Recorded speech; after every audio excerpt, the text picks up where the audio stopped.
call me angel of the morning, baby. Just one more kiss before you leave me, baby. Just call me angel of the morning, angel. Just one more kiss before you. Just call me angel of the morning, angel. Just call me kiss before you. Okubego okwu now. Ọ na-ekwu okwu now. Okay, we'll do it. Just call me angel of the morning, baby. Na nwanne confirm ọrụ m na ọ na-ekwu okwu, achọghị m ikwu okwu nara n'iyi because okwu na-afịa mmadụ ahụ. Okwu a mmadụ na-ekwu ebe a ọ bụrụ okwu ụmụazị, o jigbo okwu, so ọ na-afịa mmadụ ahụ.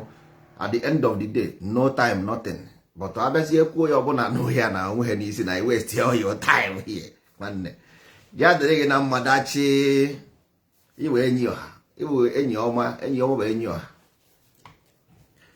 So confirm ọ ma ọ na-ekwu okwu, then I begin to say I cannot speak because ọ bụrụ na mama ha ma ọ na-ekwu okwu ma ọ naghị ekwu okwu. Ndị Facebook na act ninja.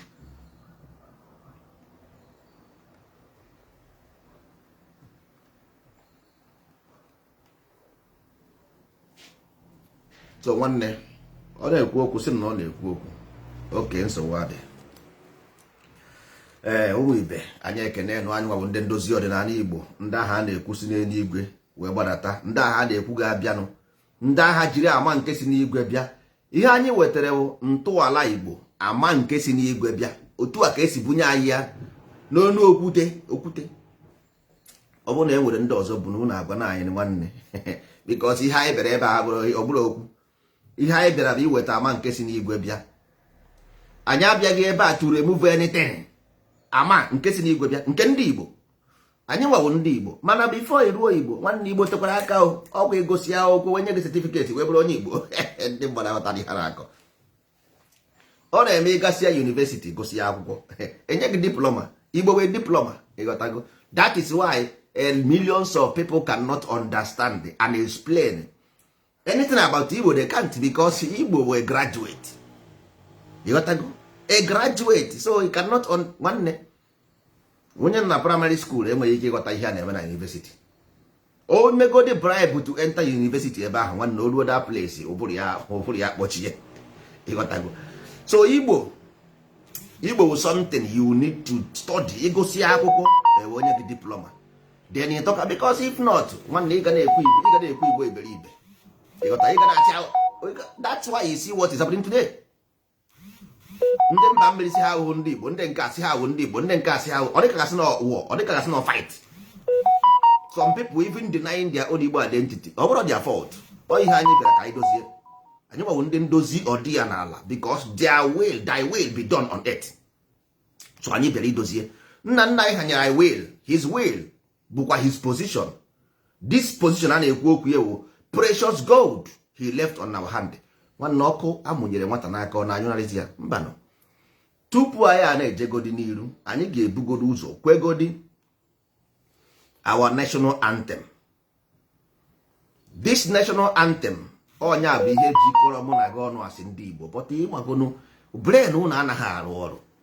Sọsọ nlete nwere ike ime onye Anambra na onye Imo to be one as a brother bụ national anthem, because it's a pledge you made. It's a pledge. Ọ bụrụ na ọ bụghị ya, because people think in imagination, they think based on imaginary concept. Sometimes imaginary concept ọ bụrụ na ọ pụtaghị ife, it's not real. It happened only in your brain. At the end of the day, it happens only in your brain, not real. People come out today and say I am from Anambra, onye Enugu mụ na ya wụ ofu, anyị wụ ndị Igbo. You are talking nonsense. That's why you have betrayers after betrayers after betrayers. Your governor betray you. Your leader betray you, your senator betray you, your house of rep betray you. Simple, you don't understand ihe m na-agwa gị today bụ the source of these betrayers. Because amụ igwe bụ amụ igwe, amụ igwe bụ amụ igwe. A sị na igwe bụ ike, igwe bụ ike, ike is creation. Ịghọtago? Amụ igwe bụ amadioha, ama nke dioha. Amụ igwe bụ amadioha. So don't be afraid of these things because na somebody say. No, this thing is talking about the master of the creation. You cannot know the creation, you can only see what is being created. Period.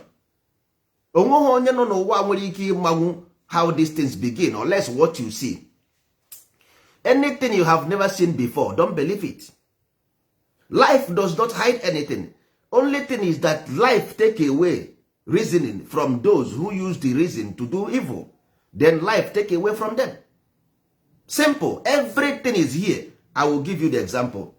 Then after this ezi omume, we go ahead. Ezi omume, ezi omume, ezi omume, jiri ezi omume dịka uwe gị, ezu n'ori, ezu na ori gị, agba na m ụgha gị, fụ nwanne gị n'anya nke kachasị ibe ya, jiri ezi omume dịka uwe. Sọsọ ihe a bụ ihe jikọrọ mụ na onye Anambra, si ya jikọrọ mụ na onye Imo, because ezi omume is value system. Ezi omume bụ omume ihe ibu wee bịa ụwa, mburupụta ụwa gị bụ ezi omume. Ihe ibu n'obi, ihe ijiri bịa ahịa, ihe ị ga-ere. Value is value, not exchange of wealth. Ọ bụrụ na value abụrụ exchange of wealth, nwanne ị ga-ebu ahịa kara nka wee jee ahịa, onye ya ego, onye ya ego.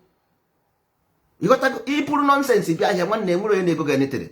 That is why we always begging because we brought nothing to market. I were ihe bịa ahịa, once you bring something to market, Igbo man will like you, Hausa man will like you, Yoruba man will like you, everybody will like you because you have something needed by people. Nwanne ihe ikwere ezigbo ihe, nwanne ihe dị mma n'anya gbara akwụkwọ. Lee anya na mkpụrụ aka gị, ọ dị mkpụrụ ise. Na anya na mkpụrụ aka gị, ọ dị mkpụrụ ise. If you look at your hands, is 5 fingers, and if you look at it very well, ị ga-afụ na ọ dị broken into 5 places. Ị na-anya, ị ga-afụ na ọ dị broken into pieces. That species is 5 pieces, is 5 fingers. Ndị Igbo si gị na in the beginning, na mbụ ọ bụ egbe eluigwe. Explosion, you call it thunder. If I ask you what is Amadioha, I say thunder and light. Light means law. Ama igwe simple means ezi omume. Let me come tell you how this ezi omume started. Because if you like, you go to university, you cannot have this knowledge. Because in university, they talk about how to build machine. I own the machine. I will teach you how to build, to work in my factory. Simple. I own hospital. You go to university, I will teach you how to work in the hospital. Then you come to work in my hospital. Period. That is why you go to university. Because not because they want to teach you common sense. No. But common sense is not common. People ignore the reality why you cannot win this war. Listen very carefully. This war you cannot win because people just go by the side. I will give you example in every corner how these things work. When this broken into pieces happened, it broken into 5. Every human being with a 5 finger by nature. Some might have 6 by error. These 5 fingers simple means 5 things. Because if you violate them, you are on your own. You will pay the price of violating them. If you ever violate them, you will pay the price. No pardon. No pardon. When this broken into pieces happened, 5 things come out. Thunder, egbe igwe gwara. Out of this egbe igwe come out light, which is Amadioha. Out of this light come out 4 laws, chambers. 4 chambers. If you go anywhere in the world, verify in every science. If I ever tell you lie, come here. No, one and they don't ever listen to my word again. These 5 things gbapụtara nụ isi aka gị bụ Amadioha. Ị na-anya n'aka gị ọya ka wee sie ike. Ọ kpọrọ ya isi aka nya aka wee sie ike n'aka gị niile, and enweghị ihe ị nwere ike imenwu without isi aka. No, you can't. Try it. Enwere ihe ị nwere ike imenwu without isi aka gị anụnwa, because anything ọ bụla ị na-afọ gị n'anya, don't believe it. Ndị Igbo si afọ n'anya ekwe. Observable truth we teach as Igbo people. Observable truth. Ihe anyị na-asụ wee baa uru. Ihe anyị na-asụ wee baa uru to be useful in life. Anyị anaghị atụ Igbo, anyị bụ ndị Igbo, anyị na-asụ ịba uru. Ihe ọbụla ịfụ gị, don't believe it. It does not exist. Period. So now these 5 fingers nke bụ Amadioha. Then what is the 4 left? Eke, Orie, Afọ, Nkwọ. Then Amadioha wee baba ha afa. Eke ọsọ ezi omume. Eke bụ ezi omume gị because ihe dị mma na anya gbara akwụkwọ. Eke bụ ihe na-eke eke. Something that is bright. Something that is bright. Ihe dị mma na anya gbara akwụkwọ. Orie, o wee si Orie ezu n'ori because Orie bụ mmiri. Mmiri bụ gịnị? Lower emotion. Ezu n'ori. Lower emotion, don't go there. Ọ ga-ejide gị. Oke jere ịta azụ ọnya ama ya. Oke jere ịta azụ ọnya. Mgbe ọbụla ị gara na mmiri, mmiri ga-eri gị. Ị gaghị lower emotion, you will be trapped because it's desirous. These 4 principles, they are desirous. Ezi omume bụ eke. Mgbe ọbụla ike nwaanyị mara mma gafere, a ga-ene ya anya. Mgbe ọbụla nwoke mara mma gafere, a ga-ene ya anya. Mgbe ọbụla moto mara mma gafere, a ga-ene ya anya. Mgbe ọbụla ụlọ mara mma gafere, a ga-ene ya anya. Nwanne, you must be good as goodness. For you to sell in this life, goodness only sell. So our value system boils down in goodness. Ezi omume. Then eke, ezi omume a. Orie, ezu n'ori. Then afọ, ba afọ gị ama ụgha, which is navel. Navel bụ ama ụgha, o ji eme ebepụ otupo gị. Enye ya n'ala. Ịghọtago ala. Ọnya ka eji wee afọ ba afọ otubo. Ama ụgha, agbakwana ama ụgha. Because unu na-enwe John the Baptist. John the Baptist bụ onye amụma. Ọ bụ afọ. Afọ na-agba, onye ọ journalist. Ọ na-agwa gị dozie ka John the Baptist gwara unu, dezie n'ụzọ nke ose gbara ala. Ngị prevent ala from evil. Any evil that want to hurt the ala. Prevent it. You got to go? But ị na-agba ama ụgha. You deceived the young children you see today. They are nothing but morning angels.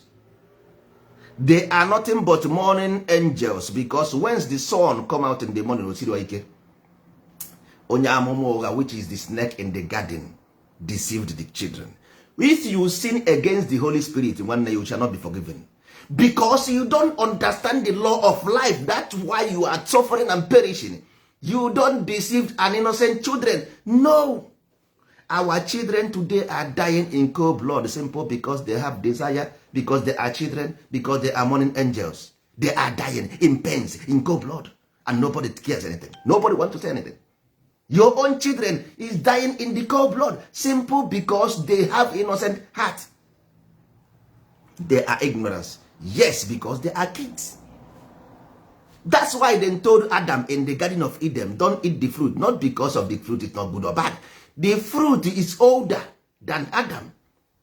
Mmadụ anaghị ebu nna ya ụzọ amụ diọkpara. Then tell Adam, stay away from this fruit because it's bigger than you. These our children, they are morning angels. Angels in the morning, angels in the down. You just begin to give them food as a snake to eat and poison their mind, and they are dying untimely. Agbana ama ụgha. Ama ụgha have consequences. If you gba ama ụgha, your society will be divided into pieces.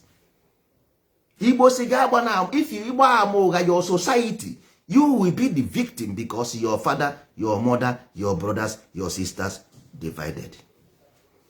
Simple. Then Nkwọ ọbaya ịfụnanya, love. eke ezi omume, orie ezu n'ori, afọ agba na ama ụgha, nkwọ ịfụnanya. This is 5. Amadioha and the people say, come let us make man in our own image and likeness. This is it.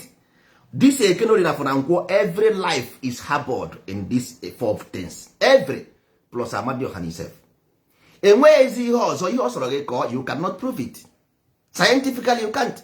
Fire, air, water and earth. Scientifically nothing more. That is 5 fingers. He gave it to you. This is Igbo foundation of knowledge. This is our tradition. Ị ga wetere m Adam ojuwe m oke Chukwu kere Adam o mee ọra hụ na were kpese mgbe aka Eve. Nna look at him na-akọ. What are you? That is why this thing today is questionable. You don't teach people what they will question tomorrow.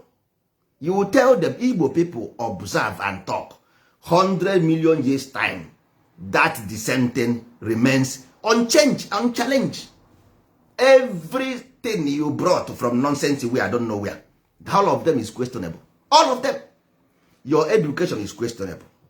Your religion is questionable. Your culture, because you love fantasy so much. Life is not fantasy. Life is reality. Human beings create fantasy based on desire to sell market. Based on marketing. You cannot differentiate marketing from reality. They will come and tell you market and you come and talk nonsense. You don't even know that you are a victim of market consumer. You are simply but a market consumer and you want to sell us market consumers reality because you are a victim. No. Ndị Igbo na mbụ bụ amụ igwe na akwụkwọ ntọala anyị nke nna nna anyị bunyere anyị n'eluigwe. Beginning bụ thunder. Today before mmiri ezo, thunder na-agba. If you go to science, they will tell you electromagnetism. Once enwere thunder, you see the light, and the light create law. So Amadioha create these laws. These laws function with your heart. Your heart never speak. Obi gị na-asụ asụ. Ndị Igbo si asụsụ. Ndị Igbo anaghị akpara language. Ndị kpọrọ asụsụ. Kedu ihe obi gị na-eme? Obi gị na-asụ asụ. So this obi gị use rhythm of life to judge. You see? So this obi nwere 4 chambers which ekenore for na kwa jigi ndụ. These 4 things jigin every living things on earth. These 4 things ji Professor Amadioha 5. Onwezi ihe ọzọ ji handụ. You got that? So this thing today now, people want to go from back church to go and see God. If in your heart you cannot bind with Amadioha inside your heart, you cannot bind with Amadioha through your hands. You can't. If you in your heart, where Amadioha love you so much, is in the heart, not in the body. Amadioha love you in your heart, but you rejected the love of the heart. You go to church to bribe to enter the kingdom because you want to sow seed. All those things are meat, but you don't understand meat. You want to sow seed to see God, but you don't want to do eziomume. You can never have Igbo. You can't, because Igbo is founded on this thing. Igbo is something egbochi ịgba fensi. Ịghọtago? Ọ bụrụ na echi ịgba fensi gbachide ndị Igbo niile ebe ọbụla ha nọ n'ụwa, sọsọ ihe nọ anụwa ozugbo. Because ndị Igbo si nwanne ke ije, ịfụnanya wụ nwanne. Ịghọtago? Nwanne ke ije, nwanne ke ije, nwanne ebe ọbụla ị pụtara nwanne ke ije, nwanne ke ije. No more nwanne ke ije. Yes, because your heart is no more harboring ezi omume, ezinori agba na amụ gị ịfụnanya. It's not. You don't lie to yourself. You cannot lie because in your heart you don't have it. You cannot say it because you don't have it yet. No, I have it. That's why I say it. Because all we hear nyere anyị n'eluigwe ka anyị na-ekwu. Igbo, ntọala Igbo, chapter 1 verse 1, ama igwe gwara anyị si anyị ezi omume, ezu n'ori, agba na ama ụgha, ịfụnanya, ọ bụ ọgbụgba ndụ mụ na unu na-abọ. Na unu mee ye, unu ga-ebi na paradise forever and ever, and you will be my children forever and ever. Everything on earth I created, everything on earth I have is my property. I own them. Amanke Dioha. You live a God who answer Dioha and go and worship a small God from I don't know where. Ị na-asụ Igbo, ọ bụrụ na ịsụ Igbo, nwanne ihe awụ Igbo, simple Igbo. Ama nke Dioha, the revelation of the master of all knowledge. That is what it means. The wisdom of the wisdom, the greatest of the greatest. you live something like this, onye bụ enyi n'isi na-achọ ụkpana, ọ na Igbo ka enwere ya. I never see where them draw that kind. Achọkọtago be n'obodo Igbo afọ m ya. I have been looking for that onye bụ enyi n'isi na-achọ ụkpana. I have never seen it. Also na Igbo ka ị ga-anọ wee fụ that kind thing. Na enwere onye bụ enyi n'isi na-achọ ụkpana. Ịghọtago? So ọ bụrụ na ị gasịa n'ụka ahụ ị na-aga, you will come back. As an agaracha must come back. Una de see them selense. Una de see them selense. Then say them be smart guys selense. Agaracha must come back. Agaracha must come back. After you run for 500 years till today. You are still wondering about. You don't even know where. You don't even why be in age. Imagine being in age till now. In this 21st century, with your Google, with all your internet, you don't know where you are, you don't know where you're coming from, you don't know where you're going. In 24th century with internet. Anything you see here before, today, has been existing on planet Earth. Everything you see here has been existed before and will exist again. That is why every story then tell you about Noah's Ark in Atlantis, the same deluge, that is really totally everywhere. The same story every time. That means something happened before. You got to go. That's why then shout about climate change. Something happened before. This technology you see before has been here before. They will be here after we are gone. There is nothing new here. It's just because your brain is small and they are using you. They will tell you with microscope, then see this, then see that. You don't use microscope to see the sun. You don't use microscope to see the moon. You don't use microscope to see the star. Every human being, you see them, they invent something. After everything, they will come and tell you that they use microscope to see them. How can you use microscope to see something you invent? Nonsense. You got to go. Microscope is simple, a lens that brings something closer. That's all. That is not there. That microscope cannot see something that is not there. It can only see something that is there. Period. Television is simple multiplication of an image. It's multiplication by fast. You're fast. Simple television. You got to go. So all those things once you have wisdom, they become small to you. For one decade, television, internet is simple. A plane is simple, but for you, it's big. Because your heart desire is small. You desire for small thing. That is why. If you desire for goodness, goodness is principle. Electricity was built by goodness. Copper is goodness. That is why they copper vibration. Or that is copper vibration. Or as this mmiri, all mmiri now vibrate that thing. Every vibration is source. That's why when we them, which means vibration. Every electricity is from water. All of them. And saying, in the beginning there was water. You see? And why you don't put a Bible? In the beginning there was water. So every light current comes out of water. That is why nwatakịrị ji wee too n'afọ nne na-akpa nwa n'ime mmiri. You got to? So every memory of life on n'ime mmiri. That's what you ma mmụọ mmadụ asị ọgba nje a ga-eje merie ya iyo kwara mmiri. You got to? Eji wee wepụ data otubo ahụ akọtụrụ because I was the connection between the past and the future. Akọtụrụ the past and the future. You got to wee sị ịkwa ozu akwa so that the past will not affect the future. Unu anaghị akwa ozu. Unu na-eri ndị mmadụ na yard. So unu anaghị akwa ozu. All those things na afọ Igbo today. Problem akwaghị ozu. Religion in the church simple means ịkwa ozu. Ị na-anya na church ị ga-afụ na enwe ka esi rụọ ya. Especially Catholic church. Ị ga-afụ na enwe ka esi rụọ, shape, a particular shape o nwere with two exit. All those things nwere ihe ha mean ọ bụrụ okwu maazị. You got that? So number one, you must understand the principle of your own culture and tradition. But your own is you go and kill ewu and ọkụkọ. Ihe dị after. Atụrụ simple means ndị nwere isi ọma. You got that? Ịbịa here anyị agbaala gị afọ complete. Because if you see the Jewish people, why they never kill your ọkụkọ when they do it like this? Why they never kill it in your face? Because hey make you before Messiah grow above evolve from animal nature, mara na ihe a na-eme mythology of life, then ha mesie datin ha were ọkụ jedesa.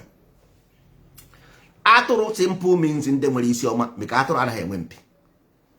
Ịghọtago?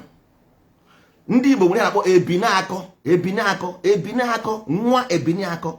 That means atụrụ mụrụ ebene bụ aka nwa, because ọ ga-efu. Atụrụ mụrụ ebene bụ aka nwa because ebini ahụ ga-efu.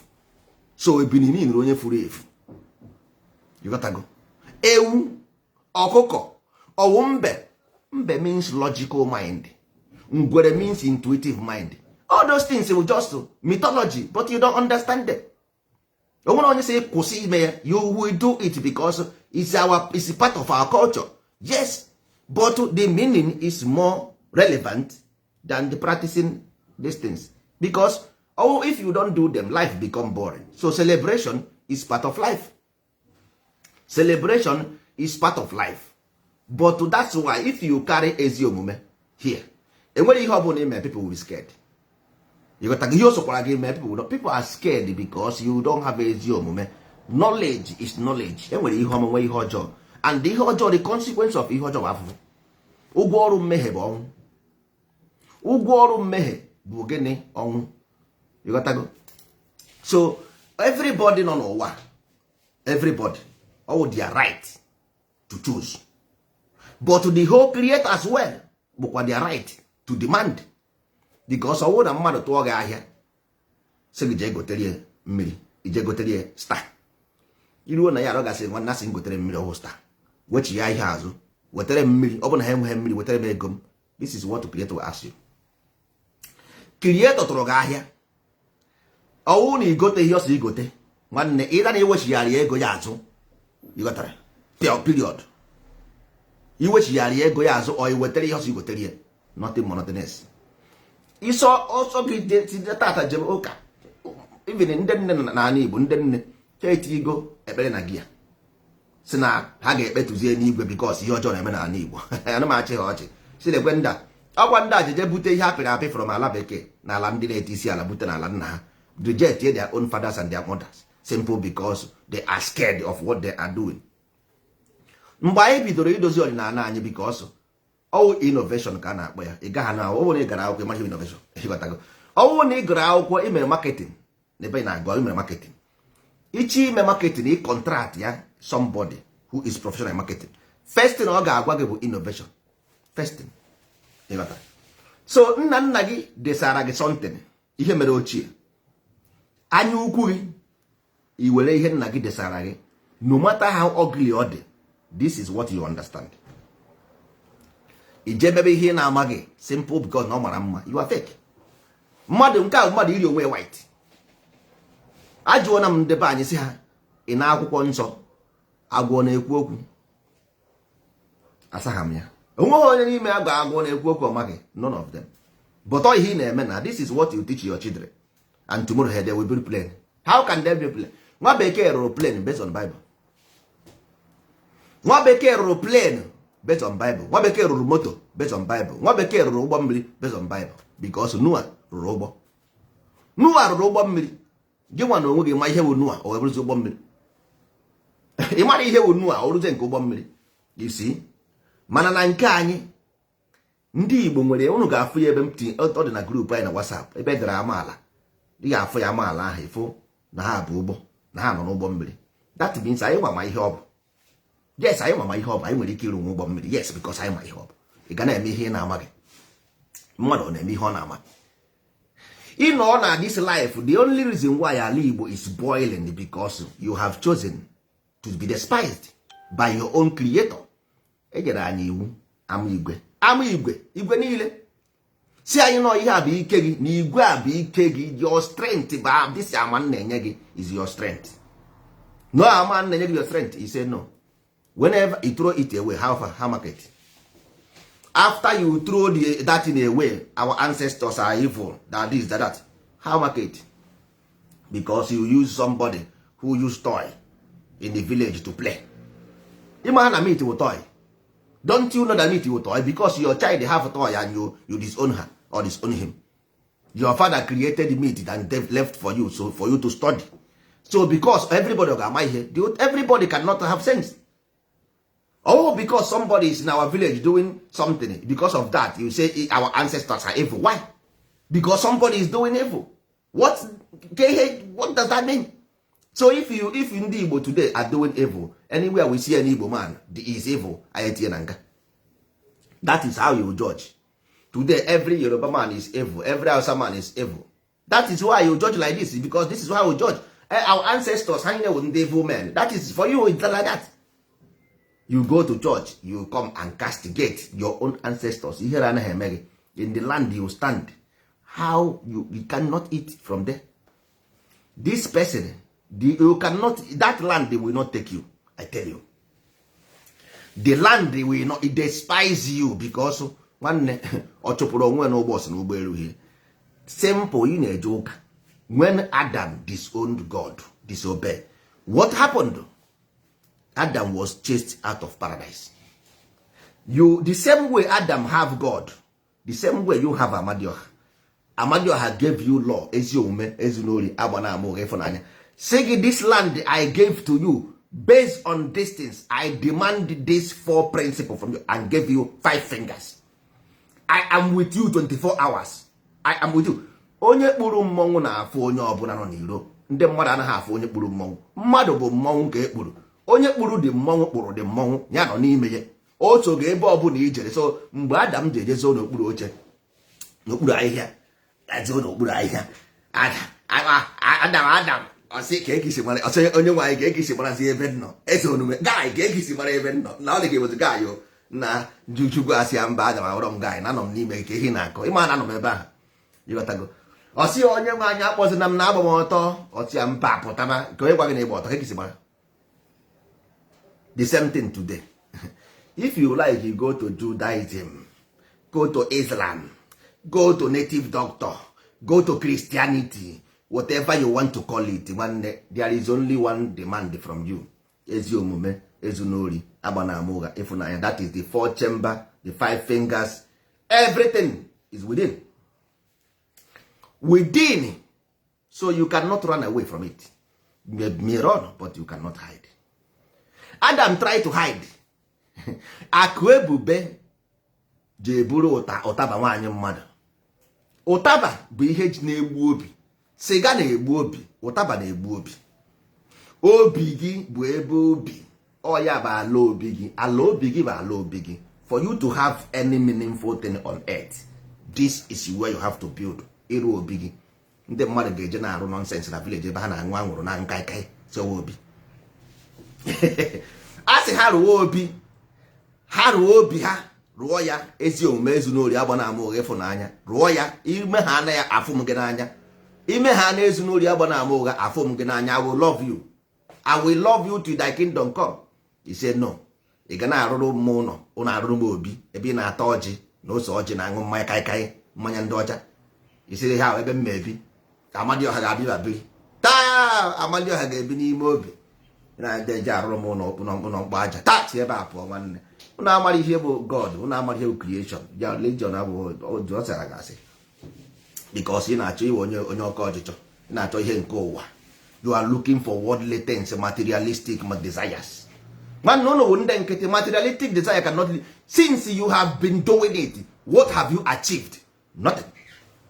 Since you are chasing the material wealth is already in Igbo. All the here with us. Akara aka dị here with us. All the whole creation of ọrụ ngwa ọrụ ka esi arụ everything about ọrụ anyị ji about here with us. So enweghị ihe ị ga-asị na onye ha anyị nna nna anyị nyere anyị Amadioha nyere ihe anyị o nyere anyị ihe ọbụla na-enye n'ụwa. So ị gaghị abịa ihe na-akọrọ ị gasịrị university na Nigeria na Nsụka gempania is ala Igbo good? No. Ị nwere gọvanọ, is the land good? No. Ị mere doctorate degree, is the land good? No. If you like, you go to NASA and study space, the astronomy or whatever you call it, space, whatever. After studying it, Igbo land will still be every day worst and worst and worst until they will chase all of you away from that place. Because this land is in the middle of meridian. the land of gods, the land of immortals. You cannot manage all the mmadụ nye gị company ị manage ihe nwanne achụọ gị n'ọrụ napụ gị manager. If you have company, try to employ a manager or director, or if you have football coach, football, put somebody for coach, about 20 matches or lose way. Ka ihe ga-eme? Ka ihe ga-eme? Ị ga-ewe ga chụpụ coach na ichenji coach nwanne ịgbatuo division 2. Ichenji coach ịgbatuo division 2. Ọwụ na-emegide Amadioha ga-agazi division 2 maka ihe unu kọsụrụ. Somebody, the beginning of light, thunder and light, the first light that appear in existence of Amadioha ka a na-akpọ ya. I were go Amadioha tinye na division 3. Even Amama bazikwa match sef. Amama osozikwa na match. Ọ nke anụ anyị bịaziri kịta. Nke anụ and anyị si na division 3 na-agbagote. Anyị gbara ka ihe na-akpọ debutant ndị small one gbasịa ya gbaa division 3 gbaa division 2 anyị bago division 1 kịta. Division 1 ka anyị na-agba na onye ọbụla anya onye ọchịchị ka anyị gbaa ọkwa bọọlụ ka anyị gbaa. Onye ọbụla chọrọ ibe onye Igbo pụta ka anyị gbaa dị bọọlụ agwa gị na Amadioha ka anyị na-arụ ọrụ. Come on ka anyị gbaa dị bọọlụ na ka anyị kwuo ya ka anyị let us debate it openly everywhere. Ka anyị debate about our land and what is going on and what we have to do. Ọ bụrụ onye abụrụ about wepụ Nigeria ka anyị mee ya Igbo case so that you see that na Amadioha is alive and will be alive forever and ever. Yes, you nwere ana, you have a land and you are begging for food. Dollar, you cannot buy food with dollar in Igbo land. But Igbo food, Igbo land, the food is cost because dollar tinyere ego.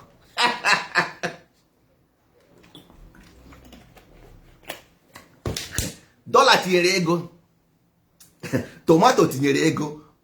Kemanyị tomato ego one 1,000 naira, tomato 200 naira. Na tomato nke a gara karịka ọ sị gị ịfụ na dollar tinyere ego. Tomato we imported food.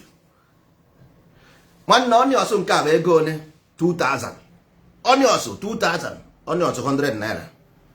Ka ihe meziri dollar tinyere ego. Dollar ihe ọbụla bụ dollar tinyere ego. That's to show you that na ndị a they have no mind of their own to start with.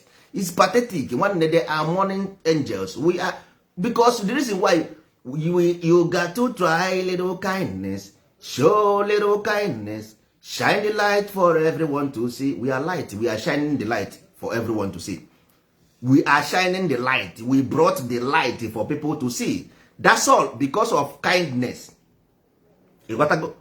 All because of kindness ka anyị jiri bịa here to bring this information and this knowledge. Enwere onye na-anya ya anything? Do we ask you anything? Anyị ọ nara gị anything? Anyị anaghị gị anything. Enweghị onye nọ n'ala Igbo today ga-aka nwa anyị were company. Nobody in Igbo land today. Onweghị onye nọ n'Igbo today nwere ike nwanne ọbụla nwere ike isi na ọbụla about ego. Knowledge is power. If knowledge anyị ji bịa, onweghị onye nọ n'Igbo land nwere ike ịsọpasị anyị na job creation. Nobody.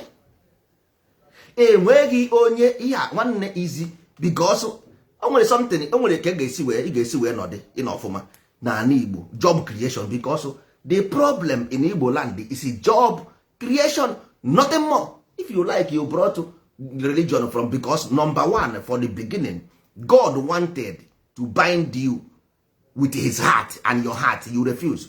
So who will do it with hand? Ihe kekun si ekwe onye ihe ekwe gị mmeta ka emete nwuhe with your heart ọ wute aka gị ihe a na-eme nwuhe gị with heart ọ wute aka gị. So you forget about that side, that religious side. Ọ gaghị work.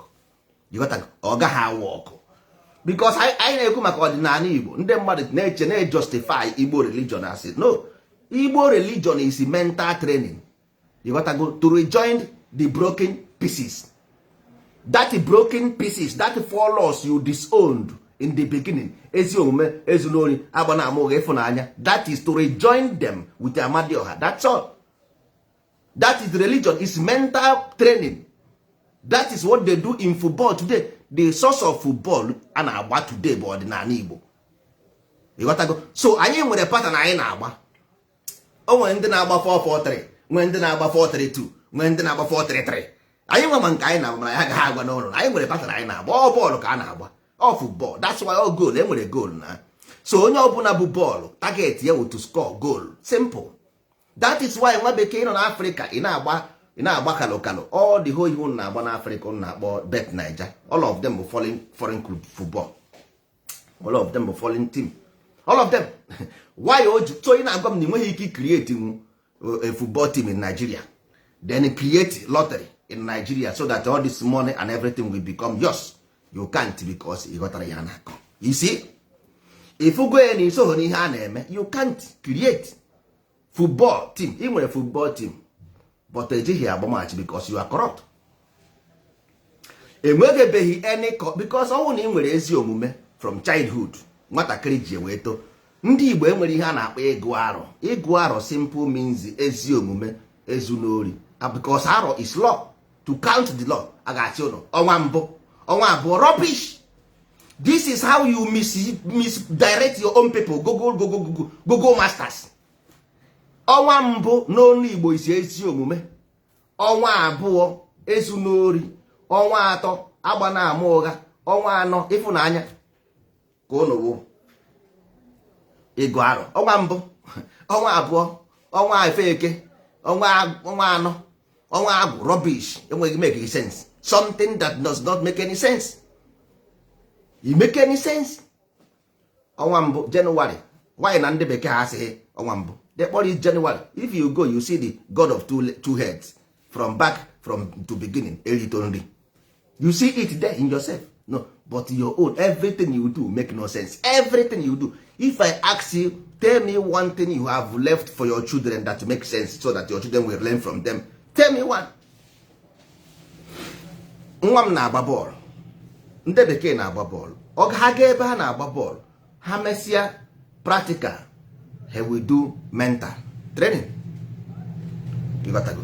So ọdịnala Igbo anyị is based on, so anyị nwere physical training and mental training. Is you because ọdịnala wọdị ya n'ala is you. Ngụnwa bụ ọdị ya, mụnwa bụ ọdị ya, onye ọbụla bụ moto nke ya, ịbụ moto ahụ moto. So agaghị m abanye n'ime gị gwa gị ihe ị ga-eme. No, I can only give you instructions, you do it yourself. Ọwụ na nwanne iji ibu weight, anaghị m ebunitere gị weight. You got to go because it's sports. Messi agaghị agba nke wing ya, gbaa wing nọ nso. Ọdịnala Igbo sports, mental sports. My own day nwanne were ihe a mee ya ụta, mee ya ụta, mee ya ụta. Ichi ibu the weight ibunite ihe, that means irube. Ị na-emekwe training exercise until ibunye the weight. Nke unu na-aga were onwe unu kpọsa ka ndị na-ere ahịa n'ime ụlọ ụka, kpọsa onwe unu ka ndị na-ere ahịa na-etuzugharị. Enweghị datin ime gị esi ntị amụrụ gị, you still doubting it till now. So something ị na-eme enweghị any improvement, nwere uru ọbara gị, enweghị uru ọ ga-abara gị ma 100 million. Ọ bụrụ na enweghị uru ọba for now, since ị mebere ya 100 million years, enweghị uru ọ ga-aba. This is not about hate or love, because ndị be anyị obere ogo nọkwa ndị chọọchị iyi, religion do like this, religion do. No, that is not the case. Ọ bụrụ na ị mara go ya, ịghọtago, ọ bụrụ na ị mara go ihe ọ bụ, you go and do what is right, period. Ene n'anya n'azụ mgbe na-agba ọsọ ndụ, nwunye lọtụ nere anya n'azụ ghọrọ ogbe nnu. Nwanne, mgbe ị na-agba ọsọ ndụ, enekwa n'anya n'azụ. Ọdịnala Igbo bụ ụzọ ndụ. Ene n'anya n'azụ. Don't begin to blame and who does this and who does that. No, forget them. Hapụ ha, let them. Onye osikwa na ọ nọ ebe ahụ ka nọ n'ebe ọnụ ka na-ekpere chie, let them be. Onye ọbụla nwere ebe ọ dịrị ya. Onye ọbụla nwere ebe ọ dịrị ya. Ịghọtago? Ebe onye na-eme ọfụma bụ na ebe ọ dịrị ya. Ndị nkụzi na-akụzi akwụkwọ, ha wee mụta akwụkwọ. Ndị politiks na-eme afụ na-achị obodo. Ndị lọya na-ekpe ikpe, jọji na majistreti ekpe, dọkịta na-agwọ ya n'ụwa, ndị nọọsụ na-enyere ofe aka, ndị ọrụ ụka na ndị ụkọchukwu, ndị dibịa na-agwọ ọgwụ n'ụwa, imerime na-azụ afịa, na ndị ọrụ oyibo na-arụ, ndị na-anya ụgbọelu na ụgbọala na ụgbọ mmiri. Anyị ncha bịara ozi, onye ọbụla nwere ife eziteli ya. Anyị nwabụ ndị na-ezikwa ozi ọnwa na ezi mana ihe anyị na-agwa ụnụ bụ ebe ndị ọdịnala can never lack anything because we come with profession. Ndị Igbo nwere akara aka with the profession. O nwere ihe ga-eme because o nweghị uru ịba n'ụwa ọ bụ na enweghị akara aka. gosi m uru ịba uru bụ asụsụ ndị Igbo. Kedu uru gwagodi bụ uru useful, kedu ihe ịbara uru n'ụwa uche aka enwe ihe ị na-eme? Mgbe ndị Igbo a ga-ajụ gị nwa m ebu nwa onye next na ọjọọ kedu ihe ị na-eme? Ndị Igbo nke ndị Igbo ụkwa ndị kịta ndị Facebook shine money money shine money na-akụ nwanne n'ala Igbo. Don't worry, ihe ọbụla na-eme n'ala Igbo today cool down. Anyị ma ebe anyị ma ihe na-eme no, don't worry. Anyị ma ihe na-eme n'ala Igbo today, anyị ma ya ọfụma cool down. Ihe dị ọkụ ga-ajụ oyi, ihe dị ọkụ ga-ajụ. Enwere ihe amadi ọha na onwe ya know what is happening, ka ndị onye gwara anyị mebe ihe anyị na-eme, nsogbu adịghị. Anyị ga-ebi n'ala Igbo kwa oyo asị gị jee Asaba eju o kwefere ala Igbo anyị rụsị ala Igbo asị gị jee Asaba eju, ị ga-asị mba ma anyị mee ya fughị ya adọn. Anyị si na renegation bịa mgbe anyị wetara ọdịnala Igbo n'ikpe ahịhịa ikwuhe na Facebook ndị mmadụ atọ wepụta. Mgbe anyị wepụtara ọdịnala Igbo na Facebook for the first time, ọwụ na ha fụrụ katapọtụ ha ga-agbatu anyị ebe a. But today now so many people now get proud, even challenge their parents, even though na ha ka na-eto eto, they are growing. You got to go. So let them grow. Hapụ ha ọ na-egbu ọkụ ọ na-egbu ewu, speak about them but don't go against them. Ọwụ na ịchọ ọwụ na like ya because ihe ahụ meet ọwụ ọpere nwa enyere moto ọ mara ihe ọ bụ. You got simple, just hapụ ya. Don't divide the child yo, don't divide the child. Eze egbukwe na nwa o ruo oge nwa tolitere, o ruo oge nwa tolitere ọ ga-ama nne m nwa. Let them be. Whenever they grow, the master will appear. Let them be. Simple. Ọ na-eje ụka jajebe, ọ na-agọ mmụọ jagọba, ọ na-egbu ewu jagbube. If you want to speak against them, it's debate, it's normal, but in a matured form, not insult.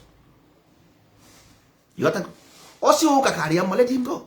But ya mara amara na Igbo land nwere foundation, because religious right, you must have religion before you have religious right. Because ndị ụka na-abịazi today ka gasị na ịma second hand.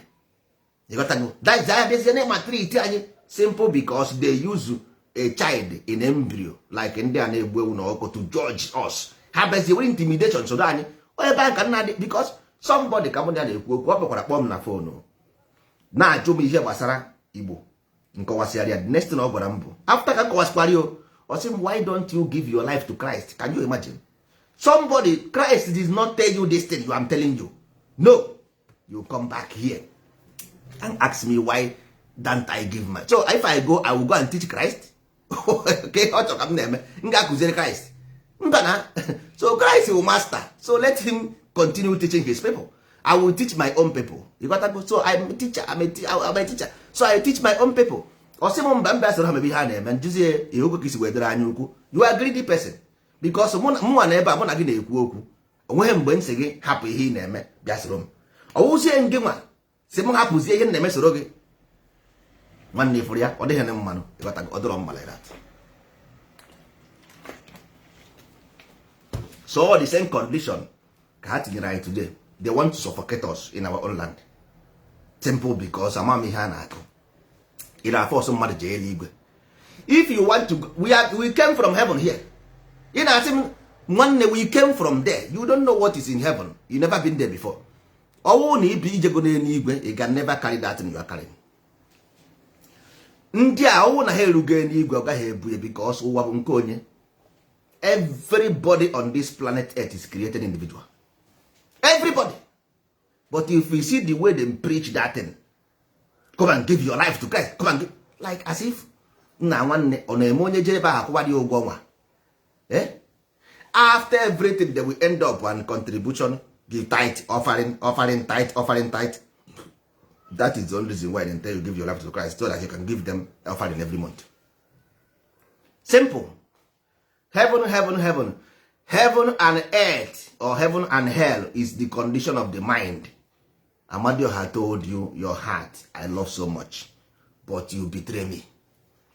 These people with their wicked heart, since they are praying that in see Igbo land, they cannot even salvage Igbo land. Every day they tell you, come and give your, they cannot even salvage. We are here all the way from Europe trying to salvage our land. We are here in heaven. Eba Europe here. Onye ọbụla bịagoro Europe, ask him, nwanne, if you even your biro dapụnarị, small boy will pick it and call you and give it to you.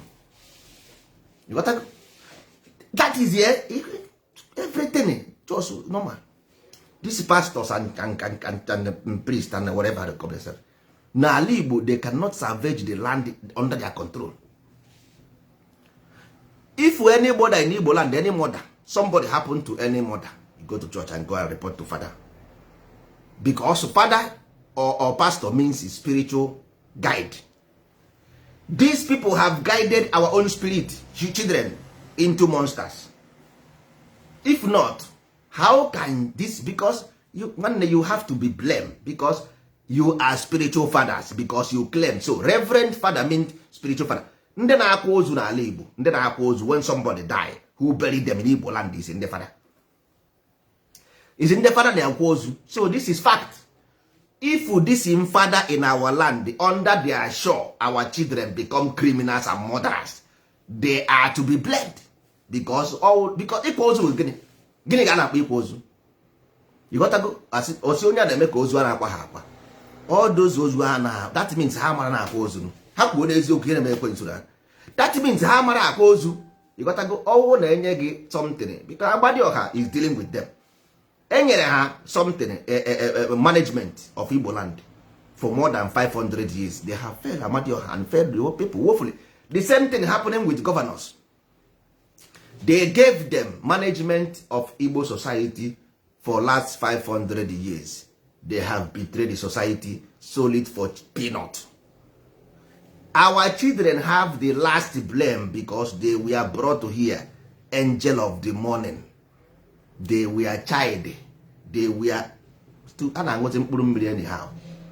These people were trained because how many now every child is a commodity to the society, because the doctors, the nurse, the scientist, the philanthropist, genealogist, astrologist, cosmologist, they are the children you are seeing smoking mkpụrụ mmiri and carrying gun. And after you get there, telling me that we don't have hospital in Igbo land. No, you have to go to Abuja. How can you have a hospital if the child is there with nnukwu afọ na-akwụga na street achebe oge eri nri, where there is the mother is in market, the father is in Okada? Okay, magic, well, doctor. Can they might do magic to become doctor? Are they going to do magic to be doctor? Are they going to be magic to become pilot? Are they going to do magic to become this? No, they have to study them one after the other. They have to study all. To be a doctor, you need certificate from education. To be a nurse, to be anything, you have to study them to be, not by imagination. I tell you, if there is no tradition in any nation on this earth, nothing will ever work. Because governors, they came 4 years only, they will loot and go. If you have tradition, nobody will loot, because everything is anchored in tradition. So that's why you have continuity of development. Imagine, I want a governor bia, after 4 years up, the project will end. Next one will come, because from the project it has a the next one will come. Oga like it continue, because o continue here has always ka onye rụrụ ya nke ọzọ ga-asị I started the project now he finished the project. Okay, so ọ ga like ka o mee nke ya ka o nwere ike iwerekwa ego ka o nwere ike abarakwa apliko nke ya. You got to go. So ọwụ na ọ bụghị under tradition, nothing, it can never work. Nwanne, we are scientific in tune. Nwanne, anyị nọ ebe anya, we don't grow on this. We are not street boys. You got to go. Ihe na we will experiment fact and fact, logical, critical, theoretical, and intuitively. These things never work in anywhere in the world, and it can never work in Igbo land or anywhere. That's why Nigeria found it difficult to develop, because they suppress culture. They don't have culture in Nigeria. Only culture who have culture. That's why you can spend a lot of money because every 4 years you spend millions of dollars to do campaign. After this millions of dollars, you spend too much money to pay a destiny every month. After this money you pay is waste, because the only thing that move and grow continuously is culture, not government. So government develop based on the culture, because culture is cultivated, tradition is transition, so that any new governor come, it will transit from old to new, because it's tradition. So if you don't have tradition, there is nothing. Where I in a plant seed on what? Ịchọrọ ịkọ ugbo, you will go and plant in the ugbo. So if you don't have culture, tradition ugbo. So when you invest in tradition, ka ebe ị ga-plant, ị gaghị na nke onye ka ị ga-akọ na nke onye rụrụ. So these things na-agwa ụnụ here, these are scientific proof. Go and check them, verify them. If you don't have tradition, and because we say it, you will come tomorrow and say we are traditional people. That is not the way. These are scientific, ruled by wisdom, not by nkete. These are scientific. They are not ordinary. Somebody na aeroplane, amaghị m ka esi aeroplane, I don't know, ana m arụ, ịghọtago. But ama m ihe wụ consultant, ama m ihe wụ ọrụ, mara ihe wụ politics, mara ihe wụ development, mara ihe wụ job creation. I know. I don't do plane, but ama m nọ na-efe n'elu, and ama m ihe ị ga-eme eme ofe, ịghọtago. Ama m ihe ị ga-eme ime kịta ofe, I know, mana amaghị m arụ. So ndị na-arụ nụ ha rụba. But ihe m chọrọ bụ a child si n'afọ pụta, onwebeghị corruption na brain ya, inye that information ọrụrụ gị play simple. But ndị adịgo corrupt in the mind, the wisdom does not go to corrupt mind. It can never. That is what Adam and Eve means. They deprived wisdom.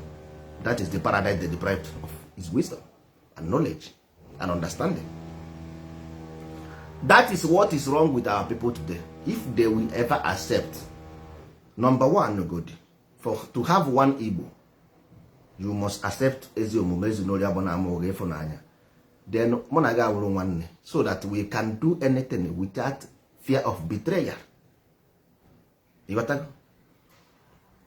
Akpụrụ aka n'isi abụrụ one. Ha dị n'iche, their size dị iche n'iche. Otu ọ bụla ihu mmadụ dị iche, ka omume dị iche, ka agwa ya dị iche, ka ihe ọ na-achọkwanụ dị iche. Ọ bụrụ na anyị kwere n'ezi omume ezinụlọ ya gbana ama oge ịfụnanya, then we will open ndozi ọdịnala project. Ọ ya ha bụ sọ ndozi ọdịnala, uche Igbo project, but for now ogodi ndị ndozi ọdịnala project. So onye ọbụla chọrọ ka ọ bụrụ Igbo project, then you accept ezi omume ezinụlọ agbana ama oge ịfụnanya, then ọ bụrụ Igbo project. Inye anyị 10 years Igbo akara Japan mma. That's why we are here. 10 years Igbo akara Japan mma, ka ụnụ nwere akọ Nigeria na maka ụmụazị. Israel si ebe a gaa na Middle East dị ebe ahụ. After some years, ndị Palestine ayọwazi ha biko yọwa ha biko. Ndị bekee si ebe a na America, Christopher Colon ruo na ebe ahụ, ha ayọwazie Colon before mara ihe na-eme. Ndị Indian, Red Indians na America yọwazie Colon biko. Ndị bekee si ebe a na Australia ruo ebe ahụ, ndị Aborigine of Australia after some years yọwa ha biko. Nwanne, anyị rụsịa ihe anyị ga-arụ n'ala Igbo, ọ bụrụ onye na-akọ abụrụ ọbụrụ nja nwoke ụmụazị, anyị rụwa ihe anyị ga-arụ, gwazie unu na Amadioha is, because Amadioha want to show you that he's real. Simple. That is why he send us to prove to you, because nwanne enweghị onye akpụ ichu ga na ọgbọpụ. Onwere onye ga-eme unu ga-eme ihe o mere Amadioha ọbịa dị ya mma. Nobody. Onwere onye unu ga-eme ihe unu mere Amadioha obi adị ya mma. This God just tried do everything for you, create, give you a land, give you culture, give you tradition, give you education. The way you pay back is go and bring ihe apịrị. Just ihe apịrị ụgwa, just update. Enweghị ihe ndị chọọchị na-eme today na anaghị eme n'ọrụ anụ. A na-awa ọjị, a na-atụ mmanya, ihe niile a na-eme ilo ụwa ọgbanje ọnya nwa 7 sacrament n'ụlọ ụka. So ihe update version of ọrụ anụ, update version, finish. Because of that, ịtụtụrụ the creator kpụọ ya na everyday. I cast you, I banned you, I cast you, I banned you, blah blah blah blah blah. After blah blah blah, what happened? Ndị Igbo sị gị kedu ihe a na-akọ? Ọ sị gị nwanịga o nwanịga, gịnị mere nwanịga? Nwanịga o nwanịga, ụkwa dagburu nwanịga. Ndị Igbo sị gị na ofeke amaghị mgbe e kere ekike ụkwa. Kedu ihe ụkwa na-eme ebe ahụ? Kedu ihe ji wee sị gị na nwaanyịga na ụkwa dagburu ihe? Kedu kwere ihe ndị Igbo ji wee sị gị na ofeke amaghị mgbe e kere ekike ụkwa? That means e nwere ihe ụkwa bụ. O nwere ihe ụkwa bụ. Ndị Igbo kwuru, ndị Igbo na-ekwu okwu, nwanne ndị a na-ekwu ajọ okwu. Ha si unu na nkụ dị na mba na-eghere mba nri. Nkụ onye kpara n'ọkọchị ka ọ na ya n'udo. Ije bute nkụ dị na mba ndị ọzọ ka ị bịa sie nri na be gị. Ịmakwa na isi nri bụ isi ife isi. Ịmana isi nri bụ isi. Ịmana isi nri. The port of attention bụ isi gị ka ị ga-esi wee jee n'igwe. Esi na nwanne esiri obeji isu. Esighị obeji isu. Isi ka esi eje n'igwe. Ọ bụghị na ọdụ. Isi ka esi eje n'igwe. Isi nri, the port of ascension bụ isi nri, the port of ascension. Ọ bụ n'isi ka esi eje n'igwe. Ofeke amaghị mgbe ekere ekwe. Ijeje bute nkụ dị na mba ka ị wee sie nri, ka ị wee sie ife isi. Nwanne ọ na-abụ araghara esibe ogologo. Ọ na-abụ araghara esibe ogologo. N'ebe ekwenye. Unu emego mpụ. Because you see yourself every day in the mirror. You see the repercussion of what you have done. You see it every day. But you just, I don't know if because of you shy away. That imagine that tomorrow things will be okay. Life is not a stupid man. Life, creation is not stupid. If you are stupid, you are, but the creator is not. You got to go. If you don't know the reason why every African, every black man is suffering on this planet Earth, you don't know why, and you have never think why, that means you don't care. Your children will face that thing. Your children will face it because you see it. Your children will face this is it. Your children, because you can never don't hide it. Your children will face them. Your children will, because you see the Chinese people, they are inventing machines. Their children is studying with computers. Europeans, their children are studying with computers. Your children, what are they doing? And I don't problem anymore. They will challenge Chinese people with the machines, robots. They will challenge Europeans with robots. Your children will do. You keep busy producing babies. So tomorrow they will start crying again. The Chinese are coming to take our land. Europeans are coming. Yes, because the children, they will be more powerful, because these children of today, now one day are wizard. These children of today, are wizard. We have scientists from the childhood. They are scientists from Bele, and this your children now will challenge them. Do not be work, that will challenge these people. One day, remember, the future slavery has been already created. The future slave already been created. That's fact. That is a fact. In America, it just star or by America City. Yes, Europe or participate. You will forget about. Yes, na. But we ask you here to kaido say him simple. Because in obodo Igbo okay, you have been saved. Ndị Igbo say amamihe, inside amamihe, ọ sị gị ihe ọma na ihe ọjọọ. Ọ sị gị amamihe, ihe ọma na ihe ọjọọ, ịtaba afụfụ dịara gị. Inwe ahụ apụọ from ihe ọma, ịtaba afụfụ dịara gị. You got to go. So you know the good in Europe. Show a little kindness. Show a little kindness. You got to go. Simple. Ndị nọ na be anyị. Yes. All with their fault. Onye ọbụla nọ n'ụwa ata ahụhụ fault ya. Onwe onye osi n'aka ya. Onye ọbụla nọ n'ụwa ata ahụhụ fault ya. Accept it. Whether you like it or not, it's your fault. But we still have to lay a helping hand. Yes, because everybody make their own decision. Ogbanje ilo ụwa ị bịara come back. That means ndị nwanne ihe ọsọrọ ụnụ sụọ na bekee, I don't care. What I take is what my ancestors told me. Ihe ọsọrọ ụnụ kwuo, ihe nna m gwara m ka m na-eme. Ihe nwere ka m ga-enye nna, ihe nwere ka m ga-enye nna, ihe nwere ka m ga-enye Amadioha, ma m enweghị ihe were m obi m nye. Sọọsọ ihe m na-agwa ụnụ n'ụwa nwanne, ihe ọ sọkwara ụnụ. That thing, only one thing. Inye ha anị ya, nwanne onye ga-akọ, onye gị uche. Inye ya obi gị, onye ga-akọ, onye gị uche. Period. Ọsọ gị nọ n'ala bekee. Ndị mmadụ nọ n'ala bekee today a shout for Nigeria egbu anyị, Nigeria egbu anyị. Yes. But Australia ha ka na-acha ụtụkwa. So ị gaghị agbanarị nwa aja. You cannot. Plane fesie n'elu asị na akụfecha ọdara awụ. Akụfecha ọdara awụ. So the best thing anyị ga-eme kịta ahụ ụtụtụ eji ụtụ chụgba ewu oji before chi ejie, we can still do it. Ọ dịbeghị late. Ọ bụ na after rain come sunshine, we can still salvage our land. These children, onweghị mgbe mụnwa na onwe m mana any drug addict bụ disease or sickness. Junkie is a sickness. Vagabond is a sickness. Sleeping inside the bush, ebe boys na-ebu ụmụasa na ba na-aṅụ mmanya ọnọdụ n'ime ọhịa na-ebugharị egbe, all disease or sickness of ezigbo ihe. So ejiri ihe ọjọọ anya isi. We can salvage our children and our land. We can. We are capable of doing that. Anyị ga-eme nwunye. Ndị ndozi ọdịnala ga-eme nwunye. I don't know about you. We can salvage our own. It's our own children. No matter what they have done, they are our own children. Anyị ma the source of their problem. We know. They caused it themselves because they betrayed their own creator. Yes. But there is second chance. Enwere ihe a na-akpọ amnesty.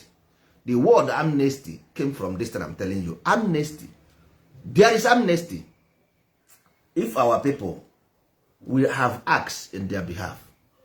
So ndị agha kwerenu, so ndị agha kwerenu ihe otu kwuru that accepted our preach. Then they will salvage. Ndị na-ekweghezi ihe ọ bụla ha fụziri ha were. Ya gbawo na ala tụlitebe ndị arụ ma ndị na-eme njọ ma ndị na-eme mma. Ala tụlitebe nụ ha o, tụlitebe ha o. Ala tụlitebe ndị arụ. Ala ọwụ aka ọrụ ya bụ ịtụlite ndị arụ. Ọsọ omee gị ifo n'anya. Omee gị ifo n'anya.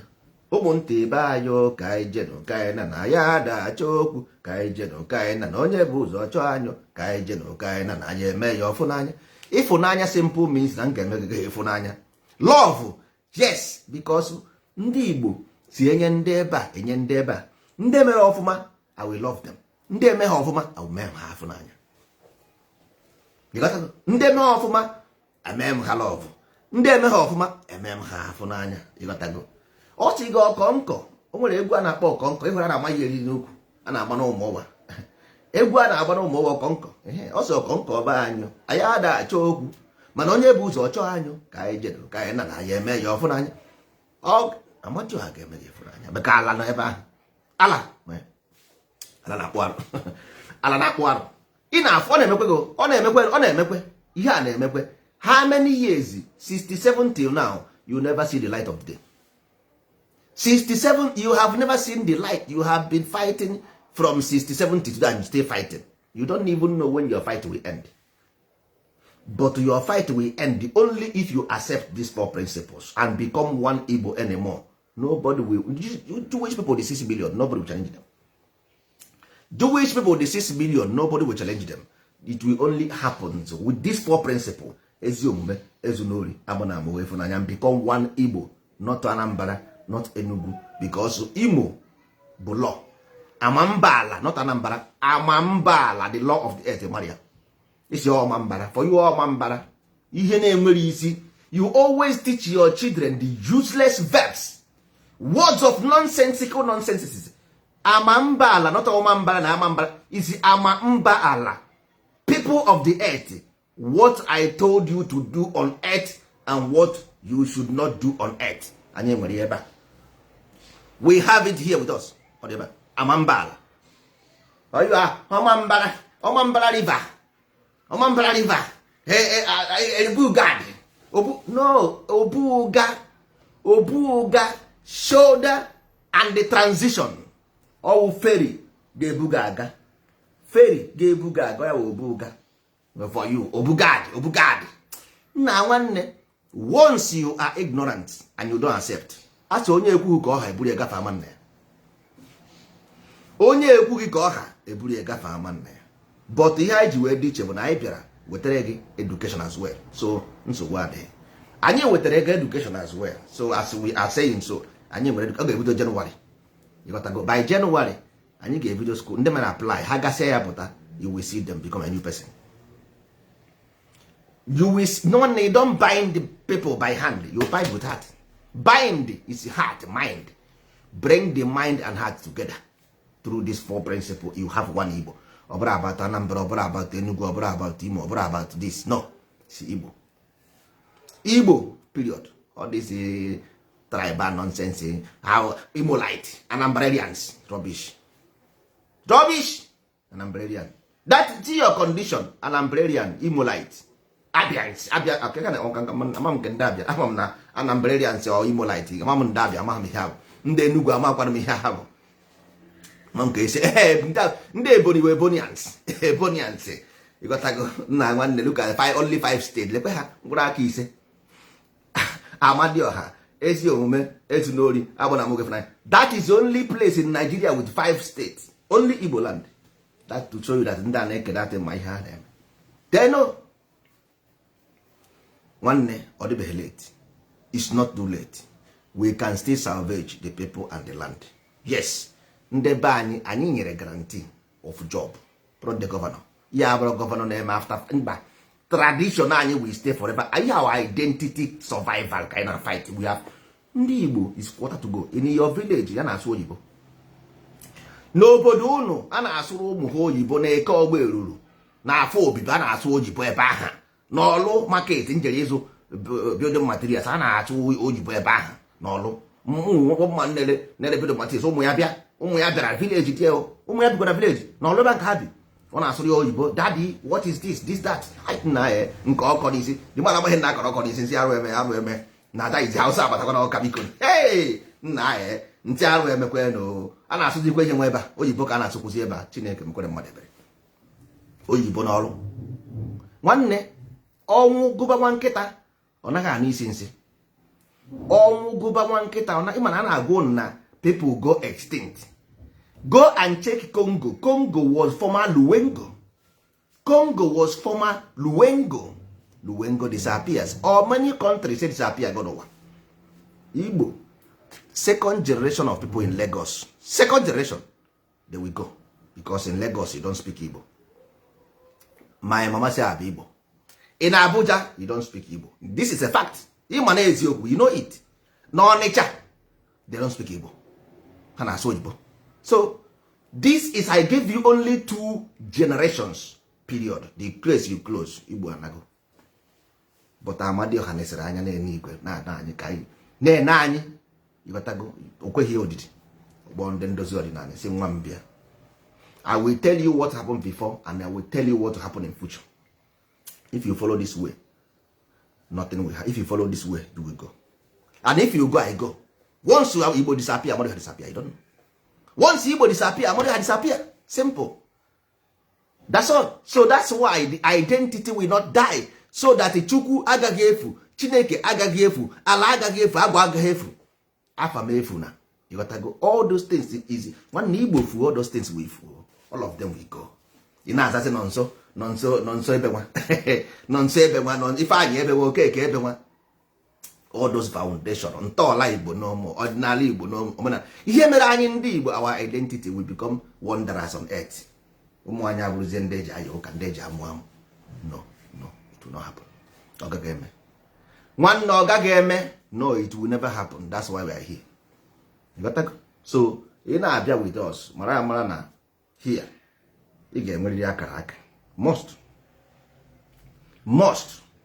Anyị nwere programs for akaraka.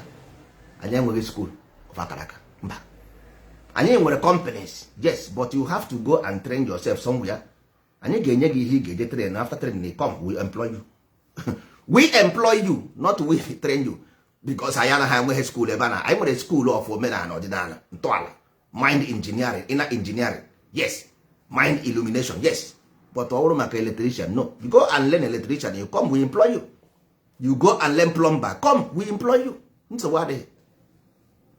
But you must have it. In Igbo land, we don't want to wander as flamboyant, no. Anyị chọrọ ịzụ ụmụazị, anyị chọrọ ịzụ mmadụ azụọ. Protestant na na-afụwa na Facebook efegharị ego taa ihe ọgụ ndụ. Ndị a na-ebugharị ego na Facebook, gwa m how many people they employ in their community, how many? Ndị na-anọ n'ụlọ ụka, ndị amacha arụ ụlọ ụka, ọ ndị arụ ụlọ ụka na rụchara chọọchị, no factory, chọọchị ka a na-arụ. Onye nweta ego rụọ chọọchị, ọ gaghị arụ factory. Nna ekwuru ya rụ m sị gwara m rapọgbọ anya. Ya dịrị na ụmụ ibe ka m jee mee ihe ọzọ. Ya dịrị na mma echi anyị ga-ewetara ụlọ ozi ebe ebide ma ha chọọ ma ha chọọ. Amụ igwe agbana m ụrụ rụrụ ya. Amụ igwe ezu n'ori agbana m oge fụna. In the beginning nke ndị Igbo there was thunder, and out of this thunder comes light, and out of this light carried 5 principles, which is 5 fingers. If we of number pieces, ọ gbara pieces, ọ gbalịrị agbalị, ịghọtago. 5 Amadioha plus ekerori na afara nkwụ. Onwezi otu ọzọ, onwezi ihe ọzọ mee n'ụwa. Ihe ọ bụla ha gwara ụnụ mee n'ụwa sị na asị. Enwe ihe ọzọ agwara ụnụ si approve onye, ọ bụrụ na ọ bụghị these 5 things, thunder and light, the art of light come these 5 things. See, I prove it to me. Adam, God created Adam, I created Adam, mee ọra ụra were mkpịsị ngwa aka Eve. See, I see good, that's nonsense for now. Science said in the beginning was explosion. So Igbo see in the beginning was thunder and light. Science said in the beginning there is explosion. Ke nke ka mma Chukwu kere Adam. Ke nke science mere accept anyị ma ọ bụrụ Chukwu kere Adam. Chukwu kere Adam. Chukwu na wo Igbo. Chukwu bụ Igbo. God created Adam. In Igbo land we have Amadioha, we have Chukwu, we have Chineke. All those things are principle of law. Not about one name. You just adopted the name into your Christian nonsense. Ikwu that in woman so Europe ya adopia m ga-ezigbo anya. Ga gwa ụmụazị, go and tell them. Oh, anyị na-akwu okwu redio, ọ bụ na anyị nweta nwo FM, anyị na-aga okwu ya. Anyị nweta nwo FM, then anyị abaa n'Igbo. Anyị abaa, we let our people know that mkpụrụ onye kụrụ ka ọ ga-aghọrọ. Mkpụrụ onye kụrụ ka ọ ga-aghọ. Ihe ha na-eme abụrụ ndụ. They have tried for so many years of work, and ọ gaghị work. You can never work. Maka ndị mana ndị be anyị nọ n'ala Igbo, ụmụaka anyị ha chekwa na ụwa bụ ike kotoria. Light is law. As long as ịdị ndụ, you are under law. Ịdị under law. But nsogbu adịghị. Ha the life of rubbish. Ndị ụka wetere ha, ndị ụka antịmamụka fake wetere ha, and they see it, they drown in it. So ihe ndị bekee gbapụrụ ọsọ n'ime, ndị bekee ụka ekweghị ojije ha na-ejere. Ndị bekee jere ihe na ọwa ọkpọrọ atụpụ ya.